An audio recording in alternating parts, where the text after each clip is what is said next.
इस क्वेश्चन में हमसे कह रहा है कि कितने सारे 3 डिजिट के नंबर्स हैं जिनको 3, 4, 5, 6, 7 से डिवाइड करने पर रिमाइंडर्स 1, 2, 3, 4 और 5 मिलते हैं। इस क्वेश्चन में हम लोग एक ऑब्जर्वेशन करते हैं। हम लोग ये देखते हैं कि एलसीएम ऑफ 3, 4, 5, 6, 7 ये 420 लेकर 420 होता है, लेकिन 420 हमारा आंसर नहीं हो सकता क्योंकि ये 420 जो है वो 3, 4, 5, 6, 7 का मल्टीपल है, यानी कि अगर डिवाइड किया जाएगा तो ये परफेक्टली डिवाइड होगा और रिमाइंडर 0 छोड़ेगा।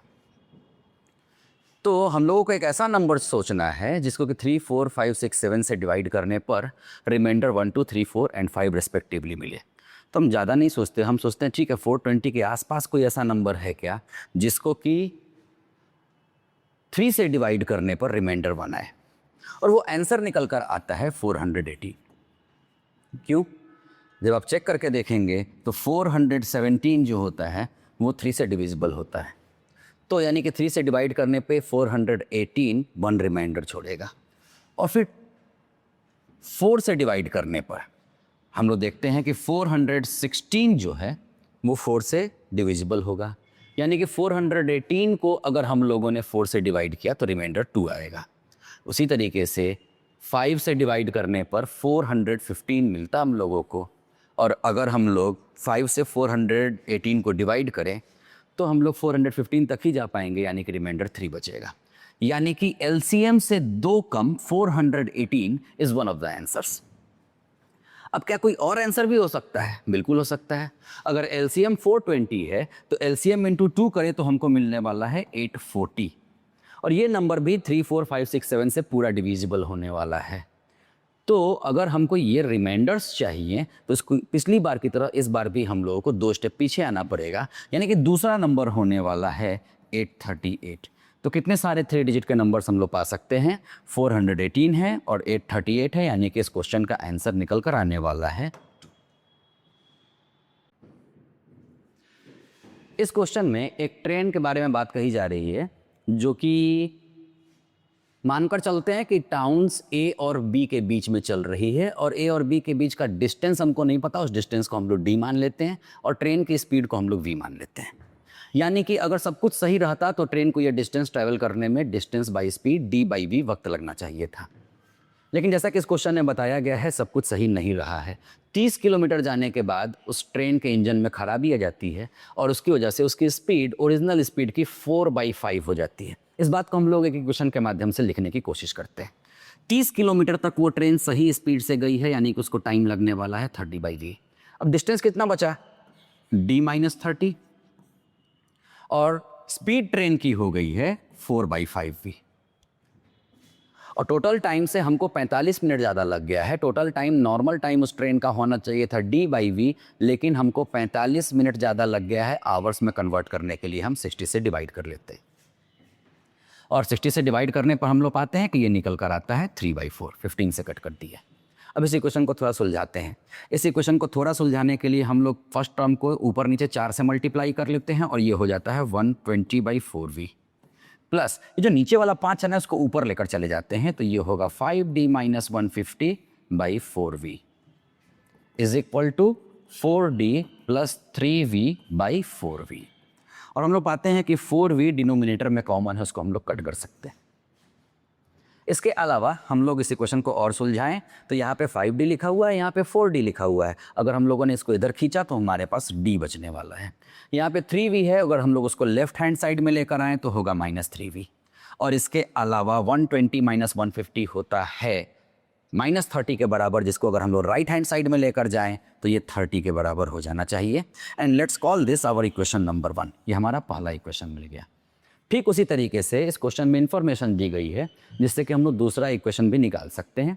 दूसरे इक्वेशन को निकालने के लिए ना, ये जो पहला इक्वेशन आया है इसको हम एक जगह अच्छे से लिख लेते हैं और थोड़ी सी जगह बना लेते हैं। दूसरा इक्वेशन हमसे कह रहा है कि अगर ट्रेन 18 किलोमीटर और सही स्पीड से गई होती, यानी कि 30 के बाद 18, अगर वो 48 किलोमीटर सही स्पीड से गई होती तो उसको वक्त लगता 48/v, और बाकी बचा हुआ डिस्टेंस कितना होता? d - 48, और वहाँ पर उसकी स्पीड होती 4/5v। और कितना वक्त उसको ज़्यादा लगता? नॉर्मल टाइम है d बाई वी और उस ट्रेन को 36 मिनट्स ज़्यादा लगते, 36 मिनट्स ये ट्रेन लेट होती। आवर्स में कन्वर्ट करने के लिए हम लोग 60 से डिवाइड कर लेते हैं और 12 से कट कर लेते हैं।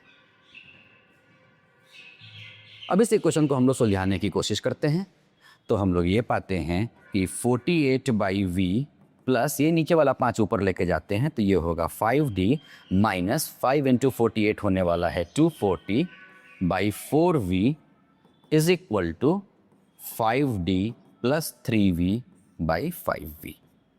ये क्वेश्चन हमको मिला, थोड़ा कॉम्प्लिकेटेड है, ज़्यादा नहीं। अभी इसको हम लोग और बेहतर बना सकते हैं। LHS को जोड़ने के लिए हम लोग एक काम करते हैं, इसको ऊपर नीचे 4 से मल्टीप्लाई कर लेते हैं। तो 48 को 4 से मल्टीप्लाई करने पर हमको मिलेगा 192 by 4v plus 5d minus 240 by 4v is equal to 5d plus 3v by 5v। और v तो नीचे कॉमन है, वो तो हम लोग कट कर सकते हैं। इसके अलावा LHS का जो डिनोमिनेटर है वो 4 है, उसको ले जाकर हम लोग RHS से मल्टीप्लाई कर सकते हैं और RHS के डिनोमिनेटर को हम लोग LHS में लाकर मल्टीप्लाई कर सकते हैं। ये काम करने के पहले हम लोग LHS को थोड़ा सुलझा लेते हैं। तो ये मिल रहा है 5d माइनस 192 में से 240 घटाने पर हमको मिलने वाला है माइनस 48 बाई 4, v तो कट चुका है, is equal to 5d plus 3v by 5। अब हम लोग क्रॉस मल्टीप्लाई करते हैं तो इससे हमको मिलने वाला है 25d minus 240 is equal to 20d plus 12v। और हमने अगर इसको थोड़ा और सिंप्लीफाई किया तो 25d में से 20d घटाएंगे तो हमको मिलेगा 5d और ये माइनस 12v इधर आ जाने वाला है और माइनस 240 को उधर भेज देते हैं और ये हमारा इक्वेशन नंबर 2 हो गया। अब इक्वेशन 1 और इक्वेशन 2 दो वेरिएबल्स में दो इक्वेशंस हैं। इक्वेशन 1 को भी हम लोग सामने लेकर आते हैं, वो है d minus 3v is equal to 30।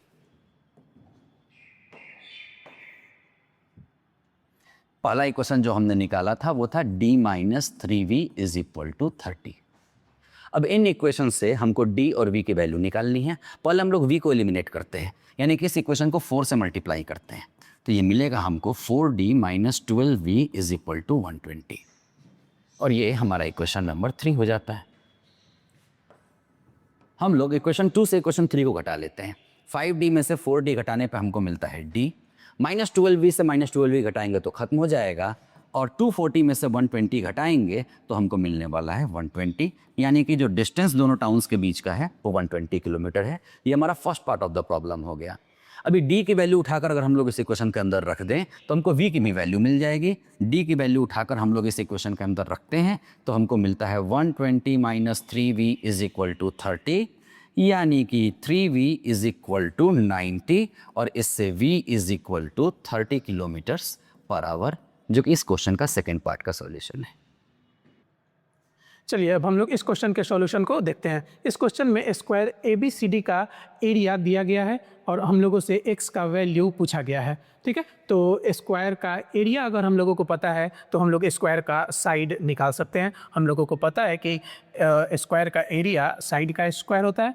A square is equal to 338 square unit ये दिया गया है। तो इससे हम लोगों को a मिल जाएगा, a is equal to 13√2 unit. ठीक है, तो इस स्क्वायर के साइड की लंबाई 13√2 है। चलिए अब हम लोगों को x निकालना है और इसके लिए हम लोग इस क्वेश्चन में एक कंस्ट्रक्शन करने वाले हैं। कंस्ट्रक्शन सबसे पहला कंस्ट्रक्शन हम लोग ये करने जा रहे हैं कि डायगोनल AC को हम लोग खींच लेते हैं। A से C को मिलाया जाए।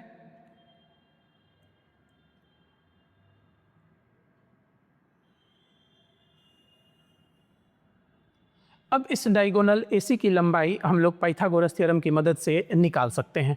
ठीक है, तो AC इज इक्वल टू हो जाएगा रूट अंडर AB का स्क्वायर 13√2 का स्क्वायर प्लस BC का स्क्वायर, वो भी 13√2 है, 13√2 का स्क्वायर। इसको अगर हम लोग सॉल्व करें तो ये हम लोगों को रूट अंडर 676 यानी कि 26 यूनिट के बराबर मिल जाएगा। तो AC की लंबाई निकल गई। अब AC की लंबाई निकलने के बाद हम लोग नेक्स्ट स्टेप ऑफ कंस्ट्रक्शन करने वाले हैं और इसमें हम लोग CF को आगे बढ़ाएंगे। ठीक है, तो CF को आगे बढ़ाया जाए और A से इस लाइन पर हम लोग परपेंडिकुलर गिरा देते हैं। A से इस लाइन पे परपेंडिकुलर गिराया जाए। मान लेते हैं कि ये P पर इंटरसेक्ट कर रहा है, तो इस पॉइंट का नाम P दे देते हैं। ठीक है, अब यहाँ पर अगर हम लोग देखें तो ये एंगल 90 है, ये एंगल 90 है, ये कंस्ट्रक्शन अभी हम किए इस पर परपेंडिकुलर गिराए हैं, ये भी 90 है, तो बचा हुआ ये एंगल भी 90 है, यानी कि ये जो क्वाड्रिलेटरल बन रहा है AEFP ये एक रेक्टेंगल है और इसमें तब अपोजिट साइड्स आपस में इक्वल होंगे। तो ये लंबाई अगर x है तो ये लंबाई भी x के बराबर होगी और अगर ये लंबाई x+2 है तो ये लंबाई भी x+2 के बराबर होगी। अब हम लोग ज़रा ट्रायंगल APC पर गौर करते हैं। ठीक है, इन ट्रायंगल APC इसमें अगर हम लोग पाइथागोरस थ्योरम लगाएं तो हम लोग लिख सकते हैं x+2 का दी होल स्क्वायर प्लस ये लंबाई PC x+2x 3x का the whole square is equal to AC का स्क्वायर। AC अभी हम लोगों ने कैलकुलेट कर लिया है, ये 26 के बराबर है, तो 26 का स्क्वायर।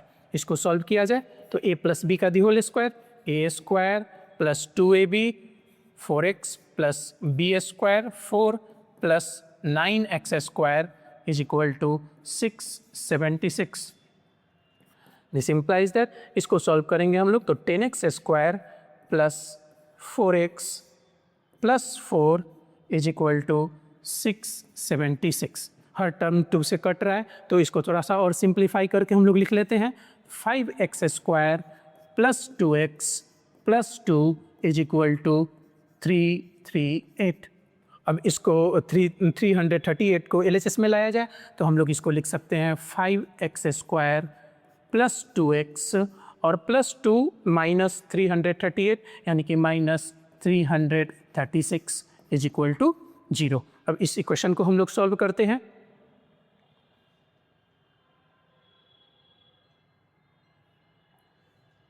बीच वाले टर्म को अगर हम लोग तोड़ें तो 5x square minus 40x plus 42x लिख सकते हैं माइनस 336 इज इक्वल टू 0। अब यहाँ से हम लोग 5x कॉमन ले सकते हैं तो x माइनस 8 प्लस यहाँ से हम लोग 42 कॉमन ले लें तो x माइनस 8 ये कॉमन हो जाएगा इज इक्वल टू 0 और तब हम लोगों को मिल जाएगा x minus 8 into 5x plus 42 is equal to 0। और इसको अगर हम लोग सॉल्व करें तो इससे हमको x की दो वैल्यू मिलेगी, x इज इक्वल टू 8 और x से x is equal to minus 42/5। चूँकि x लेंथ है तो लेंथ नेगेटिव नहीं हो सकता है तो इससे हम लोगों को x का वैल्यू 8 यूनिट के बराबर मिल जाएगा। तो इस क्वेश्चन का आंसर यही हो जाएगा। चलिए अब हम लोग इस क्वेश्चन के सॉल्यूशन को देखते हैं। इस क्वेश्चन में AB CP के बराबर दिया गया है, BP CQ के बराबर दिया गया है और AP QP के बराबर दिया गया है। वो जो लेंस आपस में इक्वल है वो फिगर में मार्क कर दिया गया है। ठीक है, और एंगल APQ 50 डिग्री के बराबर है तो हम लोगों से x का वैल्यू पूछा जा रहा है कि ये बताइए कि ये एंगल कितना होगा। चलिए तो इसके लिए सबसे पहले हम लोग ट्रायंगल APQ पे गौर करते हैं। इन ट्रायंगल APQ पे इसमें एक एंगल हम लोगों को पता है और इस ट्रायंगल में दो साइड्स आपस में इक्वल है, AP और PQ आपस में इक्वल है, यानी कि एक आइसोसेल्स ट्रायंगल है और आइसोसेल्स ट्रायंगल में इक्वल साइड्स के अपोजिट में जो एंगल्स होते हैं वो आपस में इक्वल होते हैं, यानी कि ये एंगल और ये एंगल आपस में इक्वल होगा। और अगर एक एंगल 50 डिग्री है तो बाकी बचे ये दो एंगल्स 65 डिग्री के होंगे, ये 65 ये 65 डिग्री। और अगर ये 65 डिग्री हम लोगों को मिल गया तो अब लीनियर पेयर से हम लोग ये एंगल भी निकाल सकते हैं। अगर ये 65 है तो सम 180 होने के लिए बचा हुआ ये एंगल 115 डिग्री का होगा। चलिए इतना काम करने के बाद अब हम लोग दो ट्रायंगल PQC और APB को कॉन्ग्रुएंट दिखा सकते हैं। तुम देखो तो ट्रायंगल PQC में एक डबल मार्क एक साइड है, ट्रिपल मार्क एक साइड है और सिंगल मार्क एक साइड है, उसी तरह से इस ट्रायंगल में भी एक डबल मार्क साइड है, एक ट्रिपल मार्क साइड है और एक सिंगल मार्क साइड है। यानी कि S S S congruency condition से ये दोनों ट्रायंगल कॉन्ग्रुएंट हो जाएंगे। तो हम लोग सीधे हम लिखते हैं इस बात को। तो हम ट्रायंगल ए पी क्यू में angle P Q A is equal to angle P A Q को निकाले हैं 65 डिग्री के बराबर, और यहाँ से हम लोगों को मिला है angle P Q C 115 degree के बराबर। ठीक है, अब triangle P Q C, triangle P Q C is congruent with triangle A P B, A P B. कौन सा कॉन्ग्रुएंसी कंडीशन लगा है? S S S congruency condition से ये दोनों ट्रायंगल कॉन्ग्रुएंट है। और जब ये दोनों ट्रायंगल कॉन्ग्रुएंट हो गए तो सीपीसीटी से हम लोग लिख सकते हैं angle P Q C, angle P Q C equal होगा एंगल ए पी बी के, एंगल ए पी बी के। ये बात हम सीपीसीटी से लिख रहे हैं और हम लोगों ने पी क्यू सी को कैलकुलेट कर लिया है, ये 115 डिग्री के बराबर है। तो angle A P B B कितना हो जाएगा? 115 डिग्री। तो angle A P B B 115 degree के बराबर होगा। ये एंगल 115 डिग्री के बराबर हम लोगों को मिल जा रहा है। अब यहाँ पर अगर देखें तो ये एंगल बी पी सी ये एक स्ट्रेट एंगल है, ये एंगल 180 डिग्री का है, यानी कि हम लोग अब एक्स को निकाल सकते हैं। इन तीनों एंगल का सम 180 डिग्री के बराबर होगा। नाउ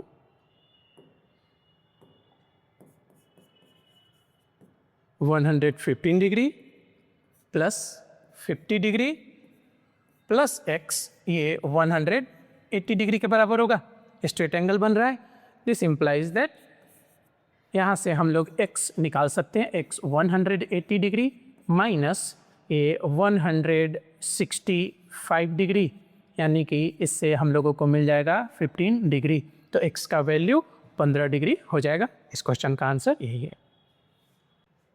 चलिए अब हम लोग इस क्वेश्चन के सॉल्यूशन को देखते हैं। इस क्वेश्चन में एंगल A और एंगल Q 90 डिग्री के बराबर दिया गया है। उसके अलावा AB की लंबाई 24 यूनिट है और AP की लंबाई 7 यूनिट क्वेश्चन में दी गई है। तो हम लोगों से ये x का वैल्यू निकालने के लिए कहा गया है। ठीक है, तो x का वैल्यू निकालने के लिए फिर से यहाँ पे हम लोग एक बहुत ही सिंपल सा कंस्ट्रक्शन करने वाले हैं। हम लोग B से P को मिला देंगे।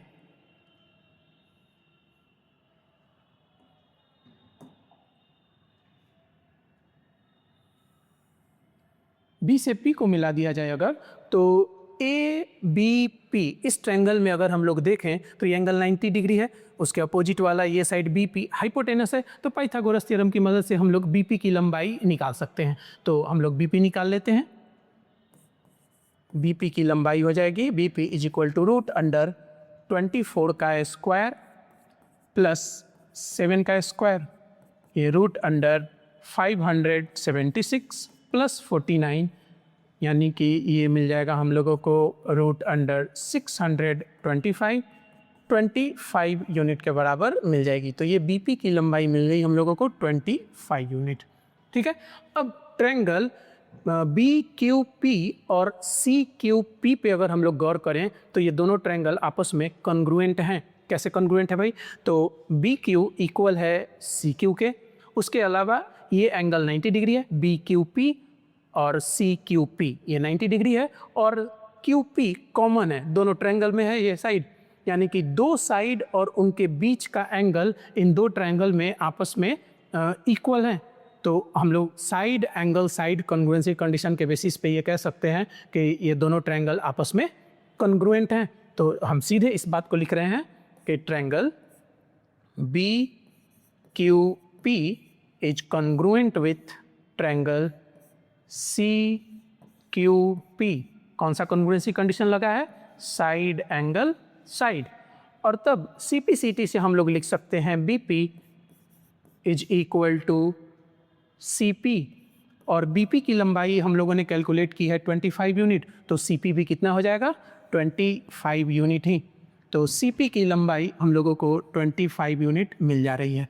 अब अगर हम लोग AC को देखें तो ये लंबाई 25 और प्लस 7 32 के बराबर दिखाई दे रही है, और ये लंबाई AB 24 के बराबर है। अब फिर से बड़े वाले इस ट्रायंगल पे गौर किया जाए ABC पर, पाइथागोरस थ्योरम की मदद से हम लोग ये लंबाई BC निकाल सकते हैं।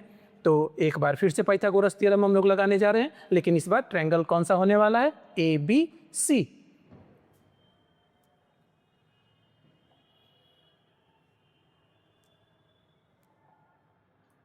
इन ट्रायंगल ABC में 24 का स्क्वायर प्लस 32 का square is equal to BC का स्क्वायर मिलेगा हम लोगों को।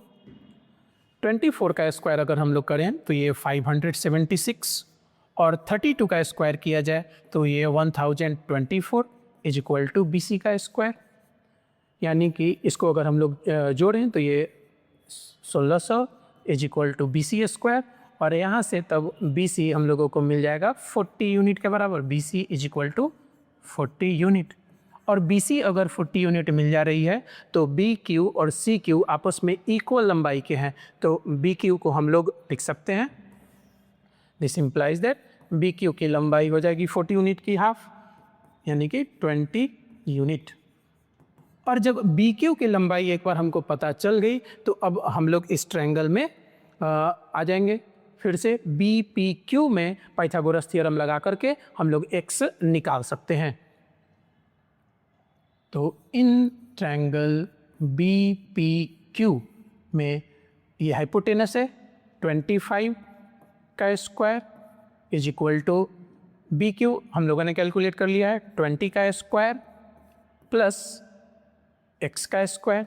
अब यहाँ से हम लोग x इसको कैलकुलेट कर सकते हैं। 25 का स्क्वायर करें तो 625, और 20 का स्क्वायर 400, इसको इधर लेकर के आ जाओ LHS में, तो -400 is equal to x square. ये x स्क्वायर हम लोगों को 225 के बराबर मिल रहा है, यानी कि x हम लोगों को √225 यानी कि ये 15 यूनिट के बराबर मिल जाएगा। तो इस क्वेश्चन का आंसर 15 यूनिट हो जाएगा।